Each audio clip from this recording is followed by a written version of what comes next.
We're now moving on to Andrew Lizzio, who is here to be talking about measuring accessibility through a UX lens. I hand over to you, Andrew.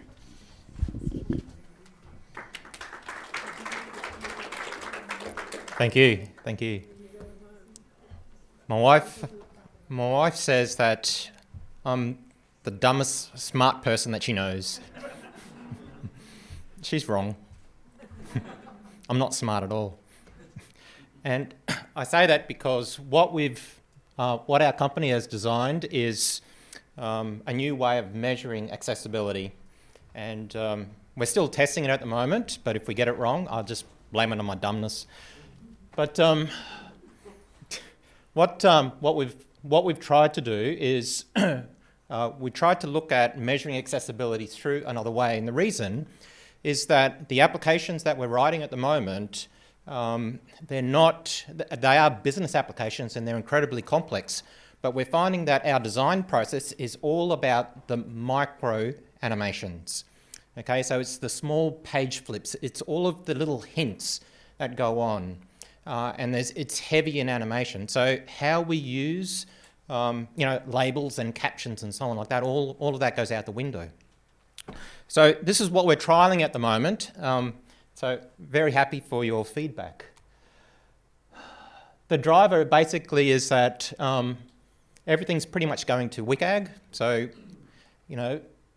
what is that all about and what are the problems with that? So it's the classic of compliant or not compliant. Often when you get like government websites that have to have a PDF, and that PDF is bound to legislation, and that legislation takes years to change, that entire website is now degraded to whatever that PDF can support or that Word document. And those type of things are quite hard to change. So we had an inspiration. What about if we could look at WCAG compliance as having a good user experience? And it basically came down to, well, what is the definition of a good user experience? And it's kind of like the burning question. What we found when we really dug into this with our industrial psychologists, we found that a good user experience is the feeling of being looked after. Okay, so it's about that guidance. It's about knowing that you're safe. Or you could do the ISO definition, but that's probably not a good user experience to read that.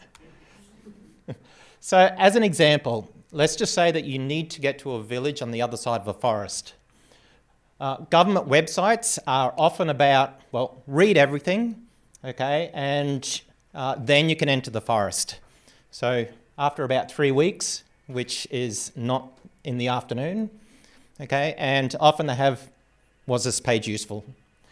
Okay, a different way of doing it is a guided user experience, which is, I'm here to safely guide you through the forest, tell you what you need to know, when you need to know it.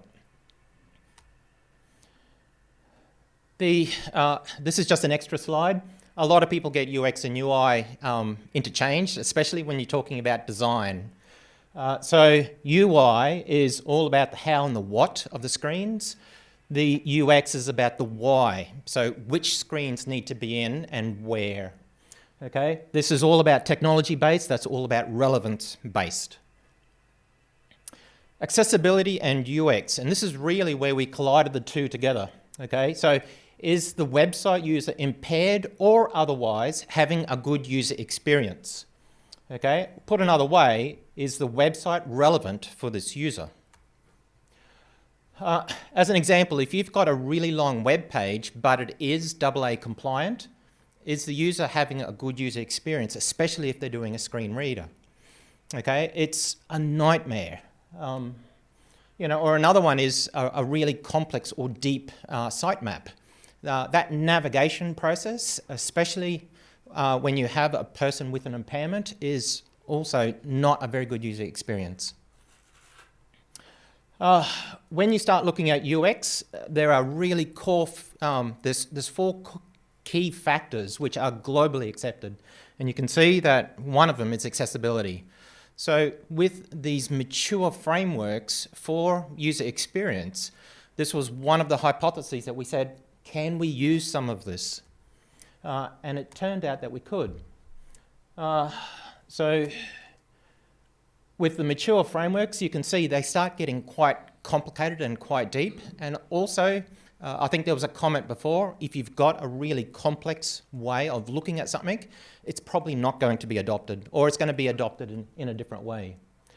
So when we started looking into it, the most important fact that we found is user response time. And so by coupling user response time in with it, we found that it was a measure of intuitiveness. Okay, so a fast user response equaled highly intuitive design.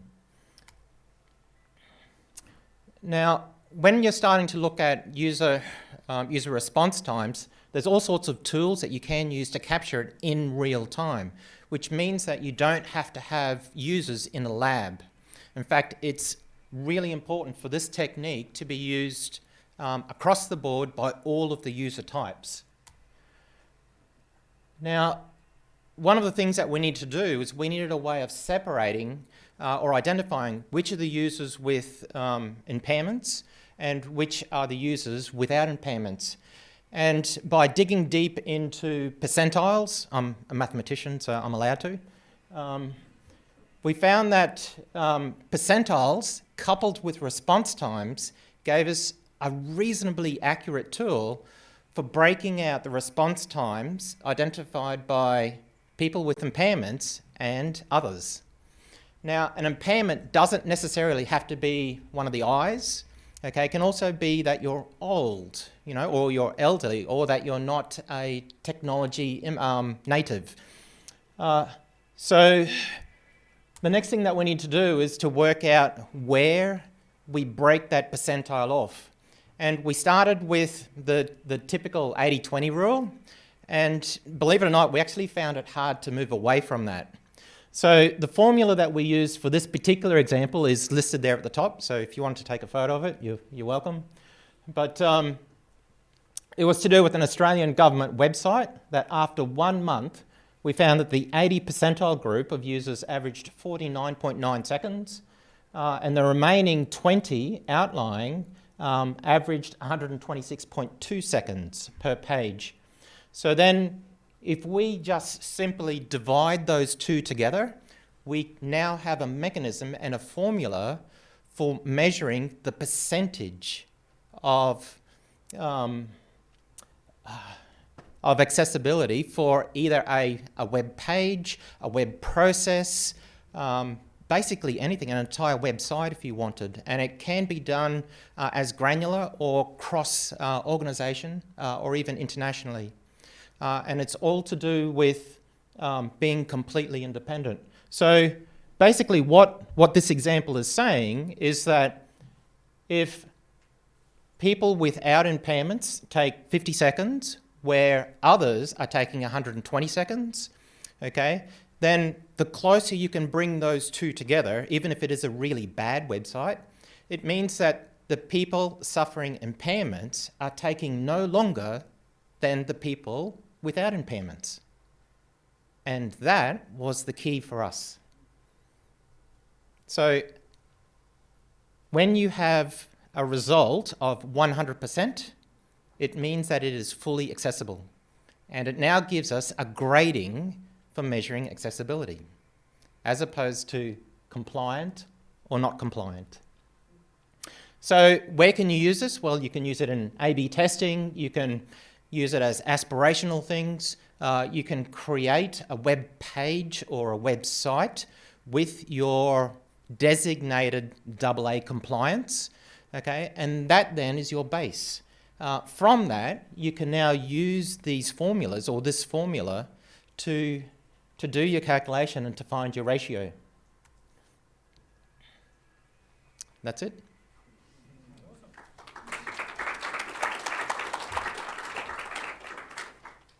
All righty, which means we have lots of time for questions. Just give me a second while I find the other mic, which I can't find. Where is it hiding? Oh, it's over there. Excellent. Okay, does anyone have a question for Andrew? Good recovery. No questions? It's always in the back, far left of the room. Yeah, I just have a question about because it seems like you're basing it mostly off time. How do you then measure the comprehension of the actual information on that website? So if a person can't comprehend, their response time goes up. Okay. What we actually found is if the entire website is uncomprehendable, then it has nothing to do with the impairments of people. I guess my first thing would go to like signing the I agree, I've accepted terms and conditions. No one would comprehend what's in them because no one reads them. Correct. But then you wouldn't you have 100% accessibility because they're passing through it really quickly? I'm just playing devil's advocate, but that's my question. It's a really good question, and one of the things that I was trying to avoid here is to go into very deep UX discussions. I was trying to keep it as accessibility. But if you've got, so just to bring it back to accessibility, if you've got everyone clicking over the terms and conditions, the T's and C's, then whether you've got an impairment or not, it's as accessible to a person with and without an impairment. Yeah, but it's a good question. Thank you. Andrew, sorry, I basically agree, with the idea of user experience. As opposed to compliance at times. But for example, as a screen reader user, there are times when it will take me longer simply because the screen reader takes longer. So if I'm using a shopping website and I'm going through shopping results to put things in my basket, it will take longer for the screen reader to read the item than the eye could capture that item. How do you factor in that sort of time lapse?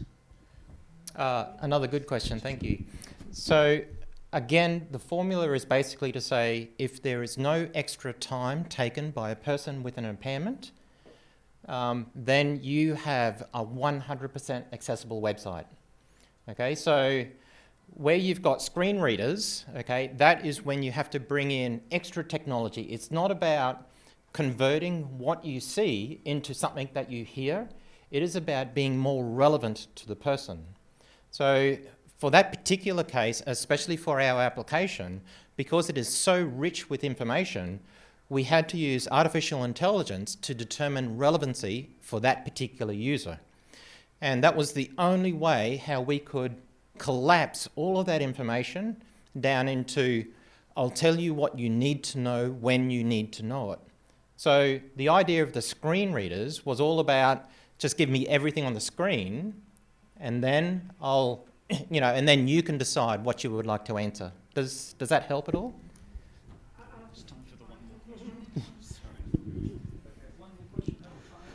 Yeah, hey Andrew, thanks for that.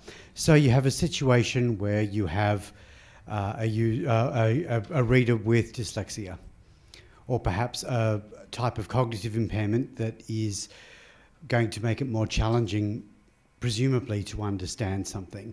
And you've created this form that needs to be completed in hopefully as simple a way as possible. But nonetheless, I think that anecdotally it can be argued that it's quite realistic to expect that person to take longer to complete that form. And in fact, the Web Content Accessibility Guidelines has recommendations for allowing people with disabilities to take longer. I think it's quite acceptable to take longer. And what you're saying with your formula is that it's not acceptable to take longer. All right, so there's two answers to that question, and it's a very good question. The first is that the formula doesn't say you need to have 100%. What it does is it calculates a grading scale of how accessible it is. The second answer to that question is when you design a screen which has forms, who says that that's the best design? Okay, so accessibility, and this is something that we found as well, accessibility is heavy in its initial design. So the same as Adam was saying, shift left, okay? We have shifted all the way left so that it is the design that takes into account diversity and inclusion. So when you use the example of a person with dyslexia, okay, why are you giving him words? Okay, and that's what we went back to with our designs, is to say you need to design for inclusion. You don't have something that is, you know, made for the general public and then try and apply it to everyone else, which is what we seem to be doing with accessibility. You know, get a screen reader to read out the stuff instead of, why don't you just do a design which is inclusive? And it takes a lot of work, so I understand why people don't do it. And it's taken us years to get this figured out. Does that help? Excellent indeed. Thank you, Andrew. I can see all these thought bubbles going up above everyone's heads as we speak. So lots and lots of things to think about and not sleep tonight, says Mark. So again, if you could thank with me. Thank you, Andrew. All right, just